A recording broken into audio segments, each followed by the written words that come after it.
창세기 16장. 아브라함의 아내 사레는 아이를 낳지 못하였다. 그에게는 하갈이라고 하는 이집트 사람 여종이 있었다. 사레가 아브라함에게 말하였다. 주님께서 나에게 아이를 가지지 못하게 하시니 당신은 나의 여종과 동침하십시오.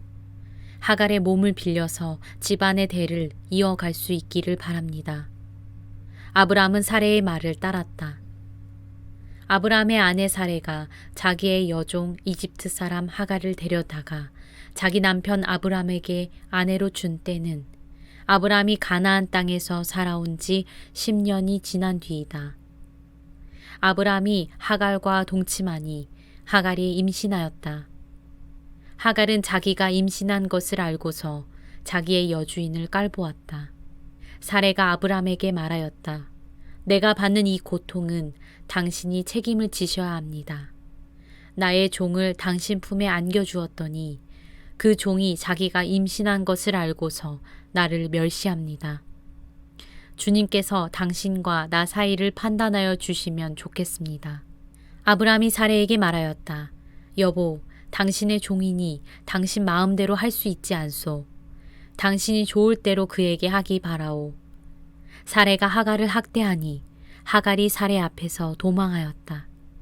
주님의 천사가 사막에 있는 샘 곁에서 하갈을 만났다. 그 샘은 수르로 가는 길 옆에 있다. 천사가 물었다. 사레의 종 하갈아, 내가 어디서 와서 어디로 가는 길이냐? 하갈이 대답하였다. 나의 여주인 사레에게서 도망하여 나오는 길입니다. 주님의 천사가 그에게 말하였다. 너의 여주인에게로 돌아가서 그에게 복종하면서 살아라. 주님의 천사가 그에게 또 일렀다.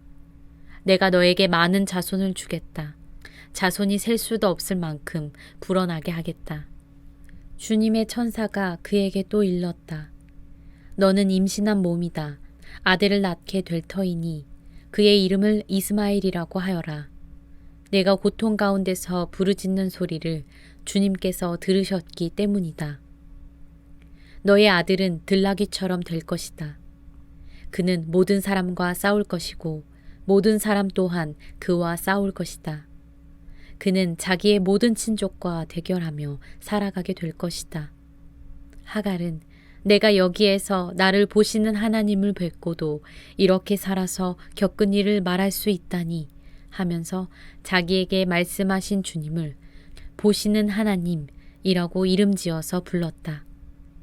그래서 그 샘 이름도 브엘라 헤로이라고 지어서 부르게 되었다. 그 샘은 지금도 가데스와 베레 사이에 그대로 있다. 하갈과 아브람 사이에서 아들이 태어나니 아브람은 하갈이 낳은 그 아들의 이름을 이스마엘이라고 지었다. 하갈과 아브람 사이에 이스마엘이 태어날 때에 아브람의 나이는 86이었다. 창세기 17장. 아브라함의 나이 99이 되었을 때에 주님께서 그에게 나타나셔서 말씀하셨다. 나는 전능한 하나님이다. 나에게 순종하며 흠없이 살아라. 나와 너 사이에 내가 몸소 언약을 세워서 너를 크게 번성하게 하겠다. 아브라함이 얼굴을 땅에 대고 엎드려 있는데 하나님이 그에게 말씀하셨다. 나는 너와 언약을 세우고 약속한다. 너는 여러 민족의 조상이 될 것이다. 내가 너를 여러 민족의 아버지로 만들었으니 이제부터는 너의 이름이 아브람이 아니라 아브라함이다. 내가 너를 크게 번성하게 하겠다. 너에게서 여러 민족이 나오고 너에게서 왕들도 나올 것이다. 내가 너와 세우는 언약은 나와 너 사이에 맺는 것일 뿐 아니라 너의 뒤에 오는 너의 자손과도 대대로 세우는 영원한 언약이다. 이 언약을 따라서 나는 너의 하나님이 될 뿐만 아니라 뒤에 오는 너의 자손의 하나님도 될 것이다. 내가 지금 나그네로 사는 이 가나안 땅을 너와 내 뒤에 오는 자손에게 영원한 소유로 모두 주고 나는 그들의 하나님이 될 것이다. 하나님이 또 아브라함에게 말씀하셨다. 너는 나와 세운 언약을 잘 지켜야 하고 내 뒤에 오는 너의 자손도 대대로 이 언약을 잘 지켜야 한다. 너희 가운데서 남자는 모두 할례를 받아야 한다. 이것은 너와 내 뒤에 오는 너의 자손과 세우는 나의 언약, 곧 너희가 모두 지켜야 할 언약이다. 너희는 포피를 베어서 할례를 받게 하여라. 이것이 나와 너희 사이에 세우는 언약의 표이다. 대대로 너희 가운데서 남자는 모두 난 지 8해 만에 할례를 받아야 한다. 너희의 집에서 태어난 종들과 너희가 외국인에게 돈을 주고서 사온 종도 비록 너희의 자손은 아니라 해도 마찬가지로 할례를 받아야 한다. 집에서 태어난 종과 외국인에게 돈을 주고서 사온 종도 할례를 받아야 한다. 그렇게 하여야만 나의 언약이 너희 몸에 영원한 언약으로 새겨질 것이다.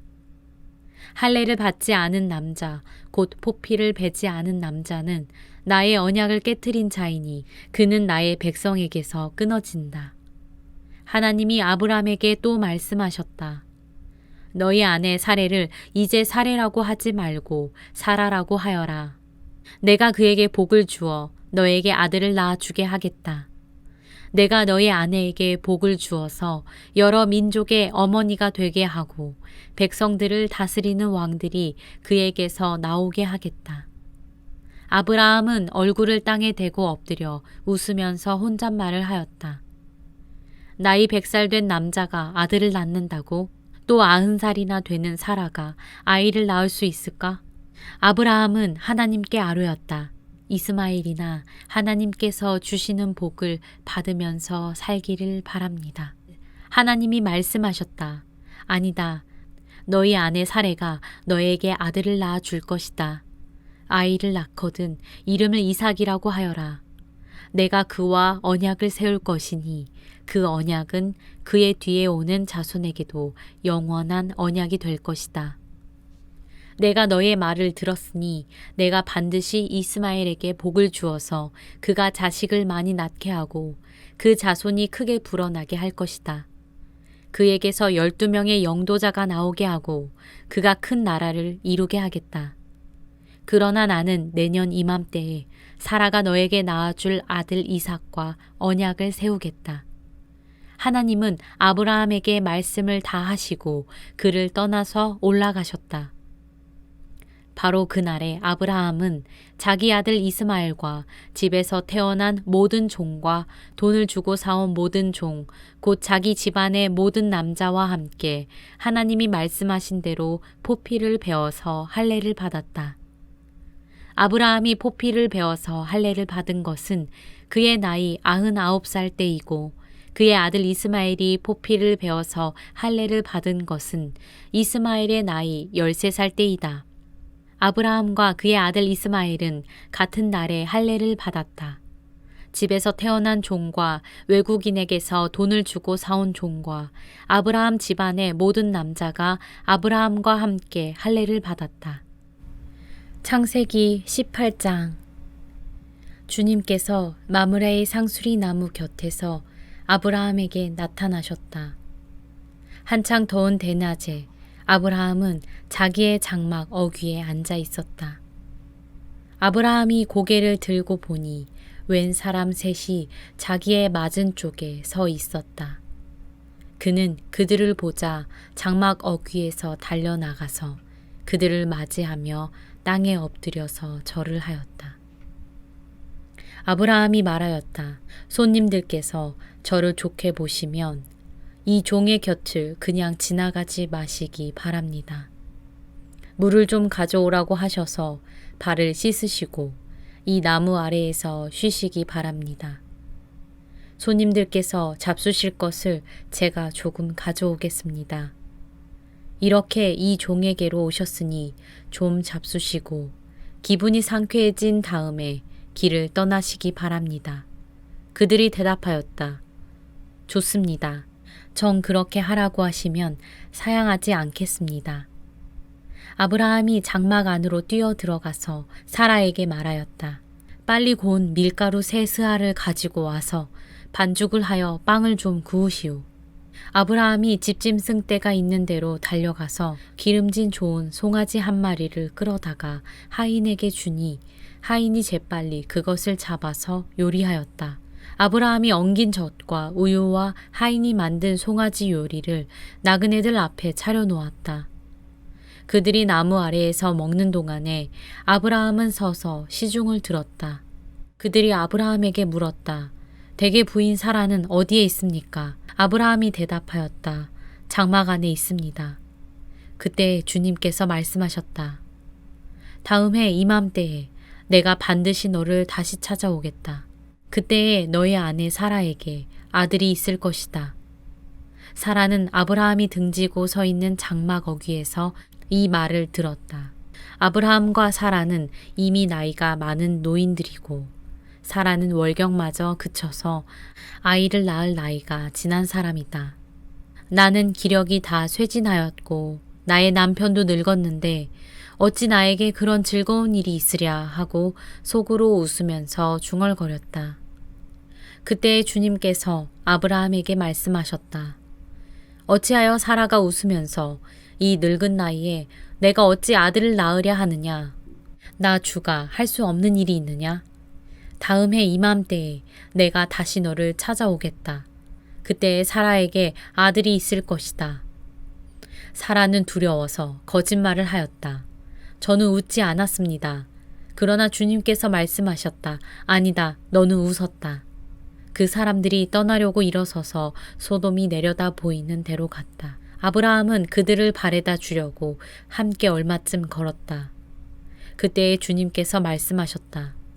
내가 앞으로 하려고 하는 일을 어찌 아브라함에게 숨기랴. 아브라함은 반드시 크고 강한 나라를 이룰 것이며 땅 위에 있는 나라마다 그로 말미암아 복을 받게 될 것이다. 내가 아브라함을 선택한 것은 그가 자식들과 자손을 잘 가르쳐서 나에게 순종하게 하고 옳고 바른 일을 하도록 가르치라는 뜻에서 한 것이다. 그의 자손이 아브라함에게 배운 대로 하면 나는 아브라함에게 약속한 대로 다 이루어 주겠다. 주님께서 또 말씀하셨다. 소돔과 고모라에서 들려오는 저 울부짖는 소리가 너무 크다. 그 안에서 사람들이 엄청난 죄를 저지르고 있다. 이제 내가 내려가서 거기에서 벌어지는 모든 악한 일이 정말 나에게까지 들려온 울부짖음과 같은 것인지를 알아보겠다. 그 사람들은 거기에서 떠나서 소돔으로 갔으나 아브라함은 주님 앞에 그대로 서 있었다. 아브라함이 주님께 가까이 가서 아뢰었다. 주님께서 의인을 기어이 악인과 함께 쓸어버리시렵니까? 그 성 안에 의인이 50명이 있으면 어떻게 하시겠습니까? 그래도 주님께서는 그 성을 기어이 쓸어버리시렵니까? 의인 50명을 보시고서도 그 성을 용서하지 않으시렵니까? 그처럼 의인을 악인과 함께 죽게 하시는 것은 주님께서 하실 일이 아니십니다. 의인을 악인과 똑같이 보시는 것도 주님께서 하실 일이 아닌 줄 압니다. 세상을 심판하시는 분께서는 공정하게 판단하셔야 하지 않겠습니까? 주님께서 대답하셨다. 소돔성에서 내가 의인 10명만을 찾을 수 있으면 그들을 보아서라도 그 성 전체를 용서하겠다. 아브라함이 다시 아뢰었다. 티끌이나 잿밖에 안 되는 주제에 제가 주님께 감히 아뢰입니다. 의인이 10명에서 5이 모자란다고 하면 어떻게 하시겠습니까? 5이 모자란다고 성 전체를 다 멸하시겠습니까? 주님께서 대답하셨다. 내가 거기에서 45명만 찾아도 그 성을 멸하지 않겠다. 아브라함이 다시 한번 주님께 아뢰었다. 거기에서 40명만 찾으시면 어떻게 하시겠습니까? 주님께서 대답하셨다. 그 40명을 보아서 내가 그 성을 멸하지 않겠다. 아브라함이 또 아뢰었다. 주님, 노하지 마시고 제가 말씀드리는 것을 허락하여 주시기 바랍니다. 거기에서 30명만 찾으시면 어떻게 하시겠습니까? 주님께서 대답하셨다. 거기에서 30명만 찾아도 내가 그 성을 멸하지 않겠다. 아브라함이 다시 아뢰었다. 감히 주님께 아뢰입니다. 거기에서 20명만 찾으시면 어떻게 하시겠습니까? 주님께서 대답하셨다. 20명은 보아서라도 내가 그 성을 멸하지 않겠다. 아브라함이 또 아뢰었다. 주님, 노하지 마시고 제가 한 번만 더 말씀드리게 허락하여 주시기 바랍니다. 거기에서 10명만 찾으시면 어떻게 하시겠습니까? 주님께서 대답하셨다. 10명을 보아서라도 내가 그 성을 멸하지 않겠다. 주님께서는 아브라함과 말씀을 마치신 뒤에 곧 가시고 아브라함도 자기가 사는 곳으로 돌아갔다.